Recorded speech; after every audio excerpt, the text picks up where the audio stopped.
Tonight, I actually want to speak about something very important for me that made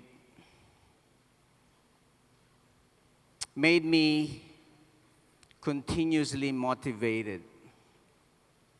I would never claim myself to be a motivator because I don't really believe so much on rah, rah, rah, rah, rah. Because that one, you go home, you sleep, you forget. Tomorrow you're back to your old lazy, just waiting for heaven to fall and not do anything. You know what I'm saying? So there's actually two types of way you could motivate yourself. One is externally, have all of these drums down or come to VCon every year. Hopefully, you know what I mean, you wake up on something, okay? But normally that doesn't last. Trust me. You need something more that would take you 24/7. And that motivation must only be coming from your heart. And that type of motivation, okay, is when you become very clear. They call it clarity and purpose. One should become very clear, right? Very clear. Clarity means clear on what you want. You must really decide, and you decide now. What do I really want? It's very important for you to know what you want. Because without that clarity, you can talk about all the things. It's going to be muffled and clear. You would not know where to go. Just like if you are to go somewhere, the first thing you have to ask yourself, where am I going? If I ask you where you're going and you tell me, I don't know, wherever, would you reach that destination? Definitely not, because you don't know where. You're not clear. You know, life pays you. Is that not right? Life pays. Yes? Life pays you for what you ask for. Life pays you for what you ask for. That's a good tweet. How is that? Let me give an example, of an employee coming, applying for a job. Normally they already put a price of a salary they would be asking, right? So you're putting a price on what you want. Very clear, right? 10,000 rupee, whatever, 3,000 dirhams. And your boss, during the interview, would haggle a bit, put it a bit down or whatever. So what I'm saying, you've already put up a price on how much you want. And that's what life pays you for. You could see this in beggars do the same thing. A beggar would come up to you and tell you, just 1 rupee. All I need is 1 rupee.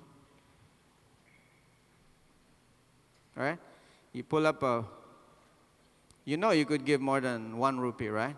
But the guy is just asking for 1 rupee. Just 1 rupee. That's all I need. So he gets 1 rupee. You get what you asked for. Whatever you're making today, you've asked for that. And that's clarity. Right? Clarity and purpose. You knew what you wanted, and that's what you're getting for. Right? Wherever you are today, whatever situation you're in today, is something you've asked for. Is this not amazing? And you're complaining, why am I in this situation? Right? And you're blaming others why you are in that situation. Whereas in fact, you asked for it. And life paid it for you. You asked for it, life pays it. The reason I'm telling you this, because all of us come from different faiths, different religious background, different cultures, yes? Different community upbringings. And we all see things in a different shade of light. We're like, wearing different colored glasses or sunglasses, right? One is wearing red, yellow, brown, green, peach, whatever color. And we could be looking at the same thing. We could be talking about the same subject matter. But each and every one of the person in this room would see it differently. Right? Some would say it's red. Some would say, no, it's green. Some would say, no, it's white. Some would say it's not there. And they're blind. And there would be arguments going on. You know what I'm saying? Just like I remember when I was a kid, okay? The upbringing I came from. Because I grew up in an ashram where we didn't need money. I walk around, no money. I didn't need it. I could get coconuts, could get roots, I could get, and we would just barter.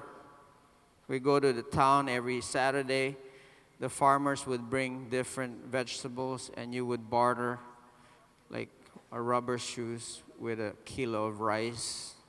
No need for money. It's just exchanged. Okay? And from the very beginning, I always had a notion that money is bad. You heard of this?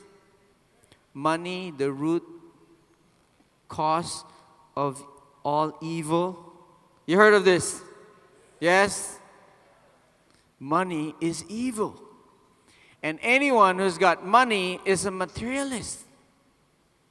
He's a hedonist. He is, rich people, arrogant. You know what I'm saying? They're bad. I was thinking that way. So when I got into network marketing, right? They talk about money all the time. And I remember the first time I was asked to say, I want to be a millionaire, I couldn't even say it. I was like coughing. I just couldn't say it. So there was this conflict happening inside. The conflict? Money is bad. But at the same time, I want to make money. I need to make money. Money is the cause of evil, but I need it to feed my kids. It's a conflict. So there's no clarity for me. So I had to break a barrier that was just there, and I was not even aware of it. I had a lot of barriers. Remember, growing up, I wouldn't even be in a room where music is being played. Because I came from the seminary. I would say, this is total nonsense. Dancing and just, I wouldn't be in a room when music is playing. I just understand, I grew up like that. I wouldn't even dance. Sometimes I see myself in the video, I go, what the hell am I doing? Is that me dancing? I remember the first time I met VJ, he would hug me and I would go, the hell you're hugging me for? You know what I mean? Are you I'm a man. Don't hug me. So there was like, I had a lot of hang-ups. You know what I'm saying? I couldn't dance. I couldn't hug. I don't want to be hugged. I don't want to hug. I don't want money. I didn't have bank account. Until I met Vijay, I didn't even have a bank account. And I was like, when I met him, I was like 33 years old, and I don't have a freaking bank account. Can you believe that? You guys have bank account, right?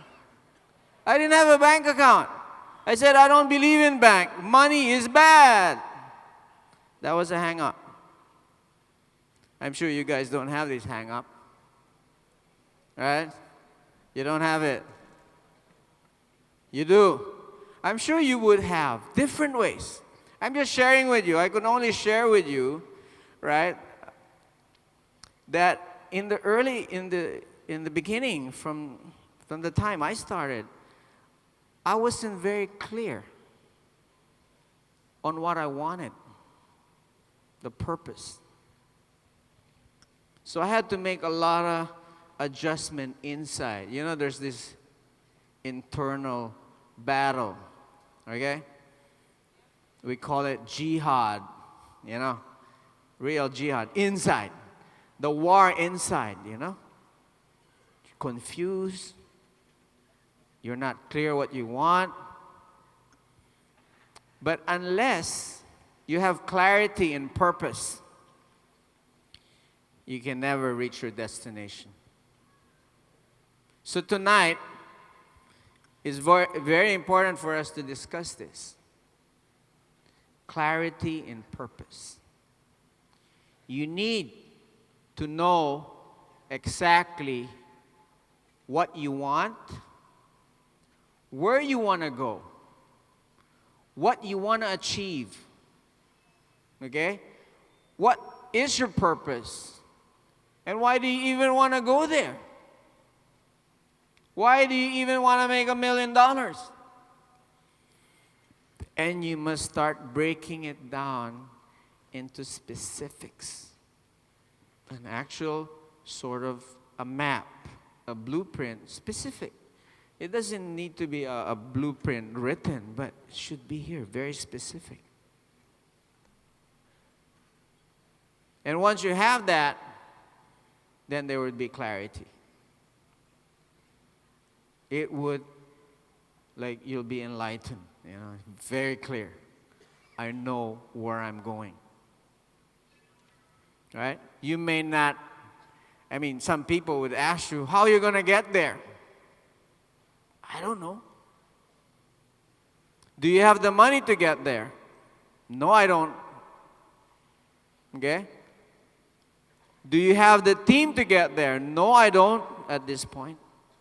But I know what to do. I know what I want to do. So you start working on it. It becomes very clear. Just like, you know, the example of Narayan Krishnan. You know what I mean? It became very clear to him what he wanted to do, what his mission in life was. He saw it right there, right? He thought he was going to be a chef. You know what I mean? Just like you guys thought you're going to be engineers or doctors or I don't know. You know? I thought I was going to be a monk. See, monk from a suit? I thought I was really going to be a monk. I went to seminary at a young age and said, hey, F the city. I don't want to live in the city. It's materialist. I don't want to ride on a car or let me just stay in an ashram and sit under a banyan tree and meditate. I thought that was my purpose. That's where I went. Right? The monk who bought a Ferrari